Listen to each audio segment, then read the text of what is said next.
Recycling is the most widely practiced environmental activity in the United States, according to the article, The Future of Recycling.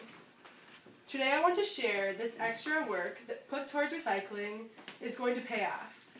It isn't hard to incorporate recycling into your daily routine, and how we can piece together individual effort to create a larger scale solution for reusing material.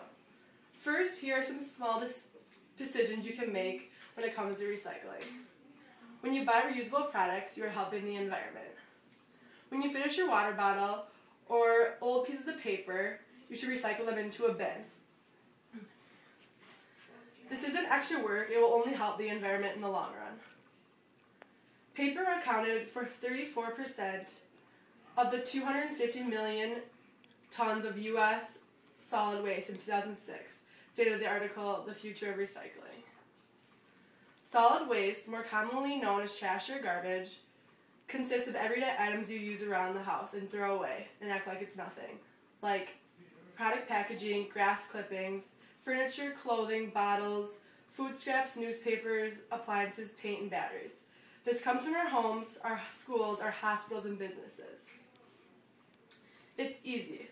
Buy rechargeable batteries. Hate having to keep buying batteries after your batteries run out in your calculator or CD player. When these batteries sit in landfills, they sit in decay for years. They contain heavy metals such as mercury, lead, cadmium, and nickel, which can contaminate the environment when batteries are improperly disposed of. It disintegrates certain metals that are released into the air, stated EHSO in 2010. In general, use durable products rather than disposable, like plates, utensils, paper towels, refillable pens, lighters, and razors. Next, wearing recyclable clothing and accessories can start a fashion trend on your campus. Some companies, such as Ecoist, handbags are made of 100% recyclable candy wrappers, food packages, soda labels, subway maps, newspapers, and other waste-bound materials. They make purses, wallets, belts, etc., said about in 2010. Next, recycling can help clean out the clutter and even clean out unneeded things. You never know one person's trash is another person's treasure. Clean out your attics, garages, basements, and look for stuff you might already have. Thinking long-term, reusing materials is the best option. Reusing something is always recycled. Reusing is a way of recycling, and it can help you out financially. Instead of going out and rebuying the same product you already have, you're helping the environment. Example, storing in plastic storage bins. According to the EPA, the amount of waste generated by each living person in the U.S. has almost doubled from 2.7 to 4.4 pounds per day during the past 35 years. Source reduction, including reuse, can help reduce waste dispersal and handling costs. Source reduction can conserve resources and reduce pollution, says the Kansas Current in 2010. Electronics such as old cell phones, TVs, cameras, old batteries, and cables shouldn't be just thrown away. The City of Lawrence invites residents of small businesses to recycle unused and used electronic equipment. Electronic equipment may be hazardous components such as lead, mercury, and cadmium. Recycling your unwanted electronics can keep the environment clean and hazardous components out of the landfills, says the Kansas Current in 2010. It's an easy way to make money without having to do little much and also helping your environment. Here's something to think about. Americans generate over 300 million tons of garbage each year. About one-third of it gets recycled, about 8% goes to waste landfills, and the 160 million go to landfills. Modern waste-to-energy plants generate clean, renewable energy through the past combustion of household trash that worldwide otherwise would be filled in landfills, says The Future of Recycling. Now we will learn some ways to reduce the amount of your waste.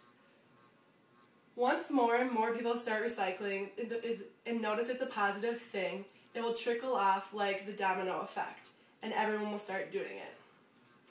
At your grocery store, bring a tote bag, or instead of using a plastic or paper bag. Tell the cashier you don't need a bag for small purchases, and if you do use a bag, reuse them. You can reuse them for transporting items, using them as trash can liners, or even storing them underneath your car in your trunk. You never know when you're going to need an extra bag, says Quinn, 2008. Carry and reuse a mug or cup when you go to school or work. Plastic water bottles not only are bad for your health, but when not disposed properly can damage the environment. If you do choose to use them, make sure you recycle them the proper way. Unsubscribe to junk mail and catalogs. The U.S. Postal Service delivers over 90 billion pieces of direct mail every year. A significant proportion of this advertisement is junk. By reducing the amount you receive in the mails helps landfills save space and saves our natural resources, says the Kansas Current 2010. There are a few ways that one can get involved that don't require much effort. I hope that you can see why recycling is so important. It isn't for me, it isn't for you, but it is for all of us and our environment and the future generations to come. Be smart about your purchases. Try to always buy environment-friendly products. If you can donate, do it. It will not only get unneeded things out of your way, but you can also benefit. Lastly, remember going green is excellent and encourage others to do so too. Set trends. Now I'd like to leave you with a quote by Gandhi. You must be the change you wish to see in the world. Thanks.